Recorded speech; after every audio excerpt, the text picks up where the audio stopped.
A few moments later. তো কি অবস্থা সবার? তো আজকে মানে একটা মুন হোম ডেকোর। তো এটা আমার জন্য ফার্স্ট টাইম একটা কার্ডবোর্ড নিয়ে নিলাম, আর এটাকে আমি কম্পাস দিয়ে গোল করার চেষ্টা করছিলাম, কিন্তু এটা একটু বেশি ছোট হয়ে যায়। তো এরপর আমি আমার হাতের কাছে একটা কেকের যে নিজে থাকে না প্লেটের মতো সেটা পেলাম, আর এটার সাইজ একবার পারফেক্ট ছিল, আমি এটা ইউজ করলাম। তো এরপর আমি এটাকে কাট করে নিলাম। তো এখন আমি এরকম দুটোই কাট করে নিলাম, কারণ আমাদের দুটোই লাগবে। তো এখন আমাদের লাগবে ফেভিকল, কারণ এই দুটোকে ফেভিকল দিয়ে একসাথে লাগিয়ে দিতে হবে।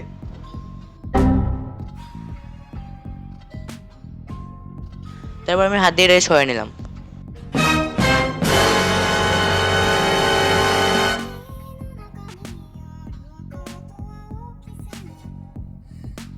তারপরে এগুলো রাফ এজেসগুলো ক্লিন করার জন্য আমি এখানে কাটার ব্যবহার করলাম, আর এগুলোকে ঘষতে থাকলাম যাতে এগুলো এজেসগুলো ক্লিন হয়ে যায়। তো এজেসগুলো পেন করার শেষে আমি এখন মাস্কিং টেপ দিয়ে এটাকে কভার করে দিব।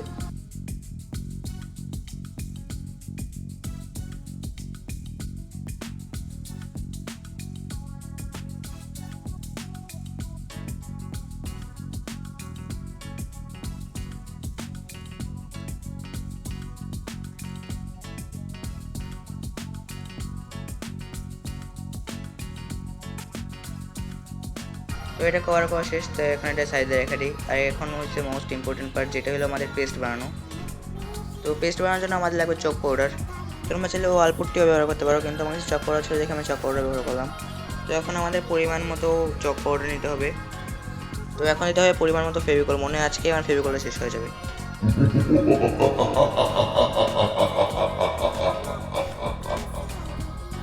তো এরপর দিতে হবে একটু পানি, কিন্তু পানি একদমই বেশি দেওয়া যাবে না। এরপর এটাকে মিক্স করতে হবে।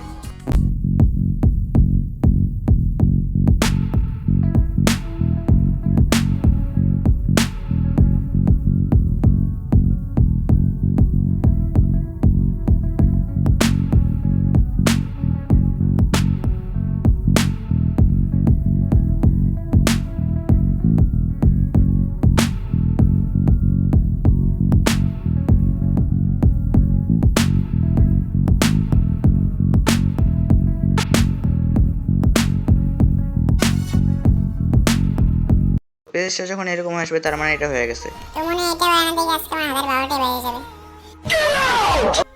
তো এরপরে পেস্টগুলো এটার উপরে সব ফালাই নিতে হবে আস্তে আস্তে কইরা।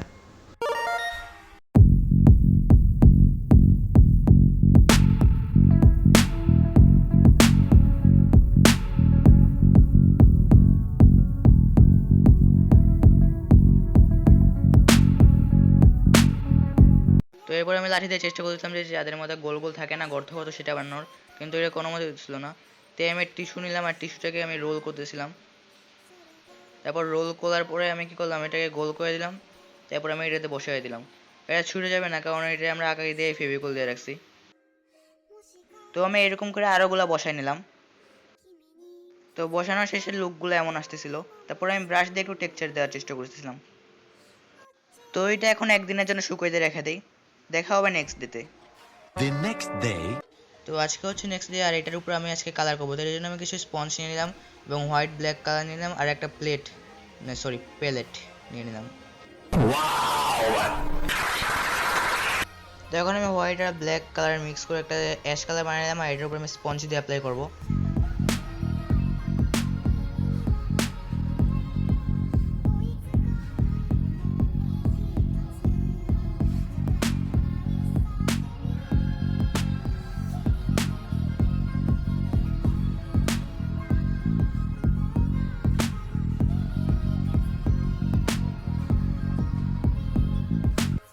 তো পেন্টিং করা শেষ, কিন্তু এটা পিছনে লাগানোর জন্য আমি একটা কার্ডবোর্ড নিলাম, আর এটা রোল করে দিব।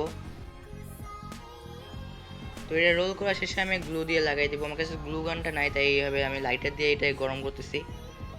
গ্লু গান নাই বলতে নষ্ট হয়ে গেছে আর কি, আমার তারটা ছিঁড়ে গেছে। তো এটা তো লাগানো শেষ, কিন্তু এখন লাইট লাগানো লাগবে, তাই আমি লাইটের জন্য আনলাম এই ফেয়ারি লাইটটা। আর এটাতে একটু মোটামুটি ভালোই আলো ছিল। তারপর আমি এই লাইটটাকে এটার পেছন দিয়ে পেঁচাই দিব।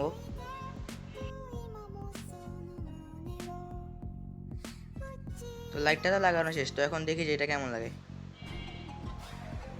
তো এটা তেমন আলো হইতেছিল না, তাই আমি ভাবলাম যে একবার দেওয়ালে লাগাই দেখি যে কেমন লাইট আসে।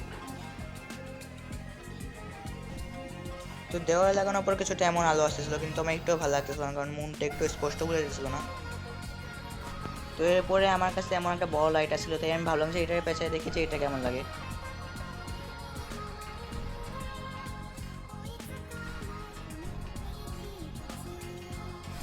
তো এটা লাগানোর পরে আলো তো আসতেছিল, কিন্তু মানে চাঁদের ফিলটা আসতেছিল না, তাই আমি এটাও খুলে ফেললাম পরে। তো আমি আবার ফেরিলেকটাও লাগাই দিলাম, কিন্তু এবার আমি একটু ফুটা করছি, কয়েকটা ফুটা করার পর তারপর ফেরিলেকটা এটার ভিতরে ঢুকাই দিচ্ছি আর পিছনে টিপ দিয়ে আটকে দিচ্ছি। তো এরপরে আমার এটা অনেক ভালো লাগছে। তোমরা কমেন্টে বলো যে তোমাদের কাছে এটা কেমন লাগছে। তো এদিকে আমি এটা বানানোর শেষে দেখি যে বাইরে বৃষ্টি পড়া শুরু হয়ে গেছে। তো আজকের জন্য একটু কি ভাই, দেখা হবে অন্য কোনো ভিডিওতে।